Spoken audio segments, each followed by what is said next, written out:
Celebrity cancels cruises, Princess cuts back on onboard credit, but Princess cruisers are unhappy about more than just that. Ahoy travelers, it's Amy with Cruising from the Ozarks here with your weekly Cruise News Roundup and my thoughts on some of the biggest stories of the week. Icon of the Seas has taken up all the focus when it comes to promoting Royal's new ship build, so you may be unaware that the Utopia of the Seas, an Oasis-class ship, is in the works and will be launched in July of 2024. The Utopia will offer those looking for shorter cruises the opportunity to experience everything an Oasis-class ship has to offer. I'm not sure that a 3 or 4 night cruise, which is what they're going to be offering, is going to give anybody a chance to really explore the whole ship and do it justice, even if you stayed on the ship while at port. However, I do think it's a good thing that people who are wanting to do shorter cruises finally have one of these Oasis-class ships to cruise on. The Utopia will have new experiences like a Caribbean tiki bar, first of its kind immersive dining experience, the longest dry slide at sea, newly designed resort-style pools, and more. Bookings opened earlier this week. Will you be booking on one of those long weekend getaways? It's going to be interesting to see if such a large ship as an Oasis class will revert to a party ship sailing the short itineraries like most other ships tend to do. I think of these large royal ships as family ships. That seems to be what they're designed for. But 3 and 4 night cruises often tend to be booze cruises. I'm ready to party. It's going to be interesting to see how this all plays out. Celebrity announced it is going to be canceling 4 cruises on board the Apex in 2024 as it goes into dry dock. The affected voyages were scheduled to depart between October 23rd and November 23rd. Guests will not be given a refund. Instead, they can choose to rebook on any other Celebrity cruise at real-time prices. So they're not given like 10 or 20% future cruise credit. But they will receive an onboard credit. So $200 for regular staterooms and $400 for suites, which isn't really that bad of a deal for a cruise that's canceled this far out. Having said that though, we're booked for a cruise on the Apex in January of 2025, so that's even further out. And I know that I would be upset if that cruise was canceled. So while I am sad for those who lost their cruise and completely understand how that could, be a real bummer, we are definitely going to benefit from any upgrades done during the dry dock, so yay us. Yeah! The Apex isn't an old ship, but I'm sure the dry dock will mean some freshening up, maybe an upgrade or 2. I can't wait to see what comes out of this month-long dry dock. Princess Cruises sent out letters to shareholders announcing some changes to their shareholder and military benefits program. Most cruisers are aware that those with Carnival stock can get $100 onboard credit when cruising a Carnival Corporation ship, which includes Princess Cruises. Military personnel, former and current, have also been able to get onboard credit while sailing Princess.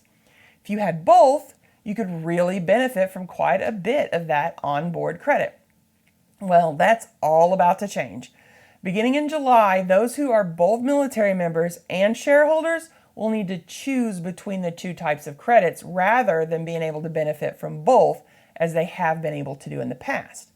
If this affects you, be sure to do the math to see which will gain you the most onboard credit before deciding, because that can change based on cruise length. Princess also announced it will no longer be allowing military onboard credit to be reimbursed. It is now use it or lose it, which I honestly don't see as an issue. It's not like you paid for something that you didn't use and now you want your money back. It'd be really great if I could get paid now in cash. We're going to do a callback to last week's Cruise News Roundup where we discussed some other changes to Princess Cruises. But before we do, if you enjoyed this video and maybe even learned something, consider subscribing with the notification bell on so you don't miss any future posts.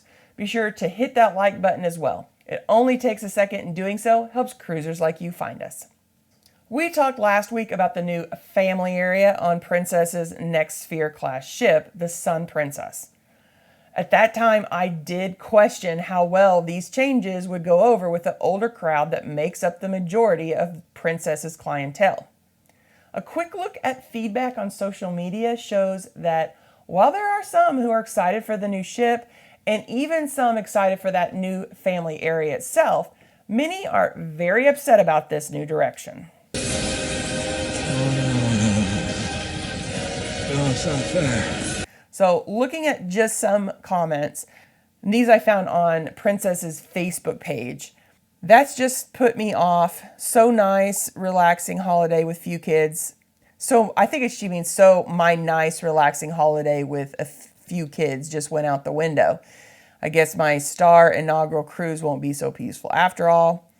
Wow, thought Princess Cruises said they never go the amusement park route. Now, I wouldn't consider this as an amusement park route like Carnival or Royal has, but I understand why people are upset.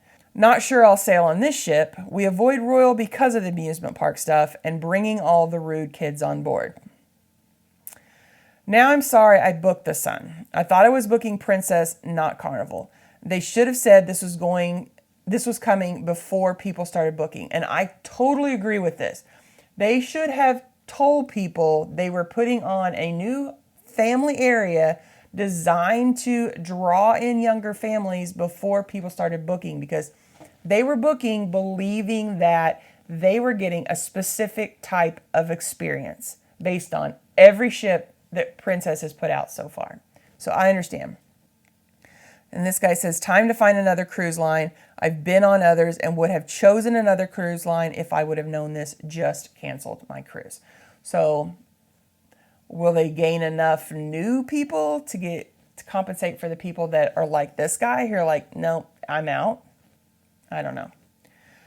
No, I don't want a resort style party ship atmosphere. You are alienating your core old farts. I love that he calls himself that. He says, yes, me. We enjoy the quieter atmosphere without twerking and crowds running around at all hours. Looks like we'll have to take our loyalty elsewhere. Now, I highly doubt there's going to be a lot of twerking or big parties going on. I don't think that's what this is going to do. I do think it's going to mean more young children on board. That I can see is not something some Princess cruisers are used to and want. This is sad. We love Princess and the classy demographic. This is unappealing. Seems unprincess-like. This looks like a Royal Caribbean ship now. I even found some comments where some were complaining Princess wasn't going far enough. This one says, not sure if I'm really impressed compared to Carnival's XL class with a roller coaster. So it's almost like the roller coaster is more impressive. So that's how I took it. It seems like a lot of wasted space. I do, however, think the ship is incredible overall. But these just go to prove that you can't please everyone. I do wonder if these additions may draw more young families to Princess, and if so, then will they continue down this path, adding more and more kid-friendly extras? If so, it's going to really change the demographics of their cruisers. We've yet to sail on Princess, but I look forward to doing so in the future. But I would want to do it on one of their traditionally Princess ships, not something that is a cross between them and Carnival. Why not stick around and check out this video and then come back for more information designed to help you have an amazing cruise. Have a blessed week, everyone.